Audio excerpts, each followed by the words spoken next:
এসেছে, আমি ভয় পাই নাই। এই পটকা ফটকা আমি ভয় পাই না। যে পটকা ফুটিয়েছেন আপনারা দলের আন্দোলন সংগ্রামে, বিএনপির ভারপ্রাপ্ত চেয়ারম্যান যখন ডাক দিয়েছে তখন অনেককে খুঁজে পাওয়া যায় নাই। দেশ বিদেশে ঘুরিয়ে বেড়াচ্ছে, আন্দোলন সংগ্রামে আপনাদেরকে পাওয়া যায় নাই। দেশে এসে বিভিন্ন জায়গা দখল করে, বিভিন্ন মার্কেট দখল করে সভাপতি হচ্ছেন।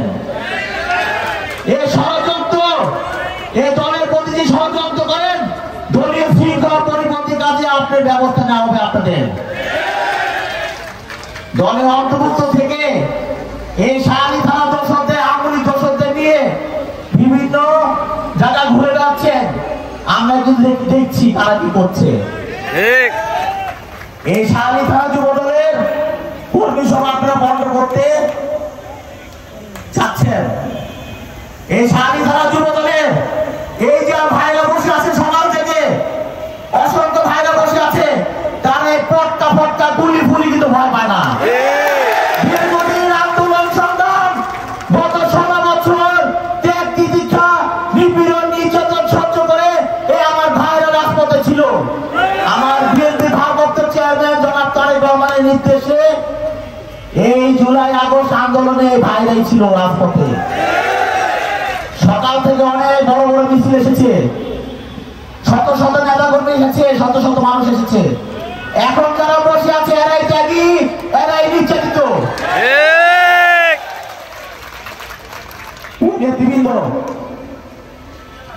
গত 16 বছর আমাদের দেশের জাতীয়তাবাদী যুব দলের ভাইরা গুম হয়েছে, খুন হয়েছে, বিচার বহির্ভূত হত্যাকাণ্ডের শিকার হয়েছে। গত 60 লক্ষ নেতা কর্মীদেরকে মামলা দেওয়া হয়েছে স্বৈরাচারী সরকার। আমরা এই শাহালি থানা ঈদগাহ মাঠে এর আগে অনেক সভা সমাবেশ করতে চেয়েছিলাম, এই আওয়ামী লীগ দোষরদের কারণে কিন্তু করতে পারিনি। আজকেও কিন্তু এলাকা দেখে এখন আওয়ামী লীগ দোষররা কিন্তু অবস্থান করছে, তারা কিন্তু এখন আমাদের পিছিয়ে লেগে আছে। এলাকায় অনেক জায়গায় আমরা মাইক দিয়েছি, মাইকের তার কিন্তু কেটে দিয়েছে। আপনাদের আইডেন্টিফাই করতে হবে এরা কারা, আপনার সাথে কারা ঘুরছে এবং কাদের এইসব কাজ করছে, এদেরকে আইডেন্টিফাই করতে হবে। না হলে কিন্তু সংগঠন পরিচালনা করতে পারবে না। এত বড় বড় মিছিল আমার দরকার নাই। দীর্ঘদিন আন্দোলন সংগ্রাম যারা করেছে, যারা ত্যাগী, নির্যাতিত, যারা নিপীড়ন নির্যাতন সহ্য করেছে, তাদেরকে দিয়ে কিন্তু কমিটি হবে। এই বড় বড় শোডাউন গতকাল কয়েকজনের কাছ থেকে শুনেছি, সে 500 আনবে, কেউ 700 আনবে, কেউ 1000 আনবে। কতজন আছে বলেন এখন? কতজন আছে? 1500 তো নাই, কিন্তু বলা হয়েছে 4-5 হাজার হবে। আমি জাতীয়তাবাদী দলের আমরা মহানগর, আমরা এত নেতা কর্মী চাই না। আমরা চাই যারা দীর্ঘদিন রাজপথে ছিল, ত্যাগী, নির্যাতিত, এই ধরনের নেতা কর্মীদেরকে আমরা সংগঠন করতে চাই। যারা মামলা খেয়েছে, যারা নিপীড়ন নির্যাতন সহ্য করেছে এই স্বৈরাচারী আমলে, যারা আন্দোলনে ছিল, এদেরকে দিয়ে কিন্তু কমিটি হবে। কোনো হাইব্রিড দিয়ে হবে না। যত এসে বলে ভাই আমার কাছে কিন্তু 100 লোকজন আছে, আমি আপনার সাথে সংগঠন করতে চাই। এই দীর্ঘদিন আমরা যখন 16 বছর রাজপথে ছিলাম, এই 100 জন কথা ছিল না। আমি যখন এই মাঠে শহীদ রাষ্ট্রপতি জিয়াউর রহমানের মৃত্যুবার্ষিকী উপলক্ষে দোয়া মাহফিল করতে চেয়েছিলাম, তখন কিন্তু করতে দেওয়া হয় নাই।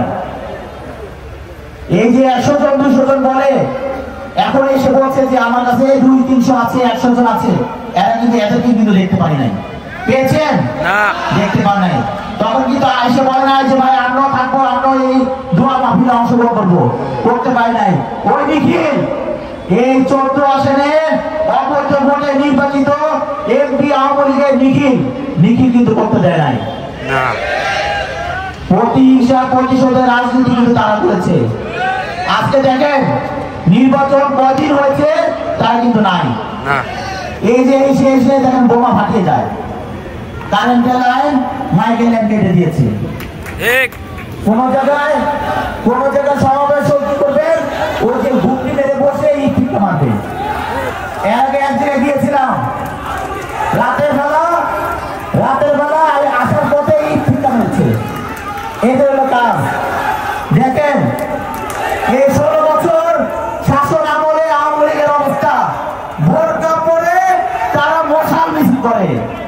তাদের অবস্থা দেখেছে, তাদের কি অবস্থা?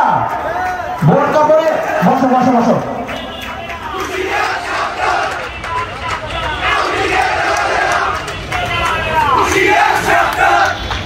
আমলে দালালদের তো আমরা দেখে নিব, এটা কারা আমরা দেখবো। এবং যারা আমলে দালালদের আশ্রয় প্রশ্রয় দিচ্ছে, সাথে সাথে নিয়ে ঘুরছে, তাদেরকে আমরা দেখে নিব। আজকে আজকে আমাদের যুবদল ঢাকা মহানগর উত্তরের আওতাধীন শাহী থানা ৮ নং ওয়ার্ডের যুবদলের এই কর্মী সভা বন্ধ করতে চেয়েছিল, তাদের আশ্রয় প্রশ্রয়। তাদের এরা কারা? এরা যদি আমাদের বিএনপি নামদারি হন, তাদেরকে আমরা দেখে নিব।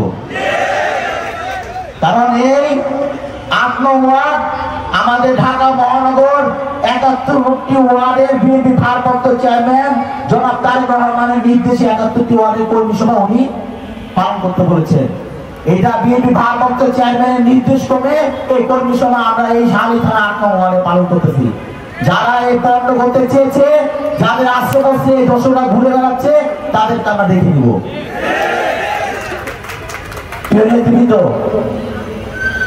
বিএনপি ভারপ্রাপ্ত চেয়ারম্যান ৩১ দফা বিষয় বলেছেন। আমি বরাবরই বলি, ৩১ দফা যখন আমাদেরকে বাস্তবায়ন করতে হবে, সাধারণ মানুষদের কাছে যেতে হবে। যখন সাধারণ মানুষদেরকে আমরা বুঝাবো ৩১ দফা সম্বন্ধে, তখন কিন্তু এই ঘুপটি মেরে বসে থাকা আওয়ামী লীগ দোসররা নানা ধরনের আমাদেরকে ডিস্টার্ব করার চেষ্টা করবে। আমরা যেন ৩১ দফা বাস্তবায়ন করতে না পারি, নানা ধরনের বিভ্রান্তকর উক্তি দিবে, বিভ্রান্তকর করবে, যেন তা পালন করতে না পারি। আমাদের কোনোভাবে পিছু হওয়া যাবে না। কারণ এই বিএনপি ভারপ্রাপ্ত চেয়ারম্যান বলেছেন, দীর্ঘ ১৬ বছর নিপীড়ন নির্যাতন এই দলের নেতা কর্মী যা করেছে, ৩১ দফা যদি আগামীতে বাস্তবায়ন করতে পারে, আমরা খুব সুন্দর একটা সমৃদ্ধশালী বাংলাদেশ আমরা দেখতে পাবো। এবং এই বিএনপি ভারপ্রাপ্ত চেয়ারম্যান আমাদের তারেক রহমানকে এই দেশে মাটিতে আনতে পারবো এবং একটি নতুন রাষ্ট্র গঠন করতে পারবো। সুতরাং ধন্যবাদ আমাদের শাহী থানা যুবদলের নেতৃবৃন্দকে, এত সুন্দর একটি সভা আপনারা আয়োজন করেছেন। কারণ একটা সভা, একটা কর্মী সভা আয়োজন করতে হলে অনেক পরিশ্রম করতে হয়, অনেক পরিশ্রম করতে হয়। সবাইকে যে জিনিসটা বলেছি, যে কোনোভাবে কোনো দোষররা যেন আপনাদের মাঝে অবস্থান না করতে পারে, এই ধরনের পদক্ষেপ আপনাদের নিতে হবে। এবং যদি কোনো দোষরা অন্য কোনো সংগঠনে যদি অবস্থান করে, এই ধরনের তাদেরকে বুঝাবেন। ধন্যবাদ। বাংলাদেশ জিন্দাবাদ, বাংলাদেশ জাতীয়তাবাদী দল জিন্দাবাদ, শহীদ আমরক বিএনপি ভারপ্রাপ্ত চেয়ারম্যান জনাব তারেক রহমান জিন্দাবাদ। ধন্যবাদ আজকের উদ্বোধন সুন্দর গঠনমূলক বক্তব্য দেওয়ার জন্য।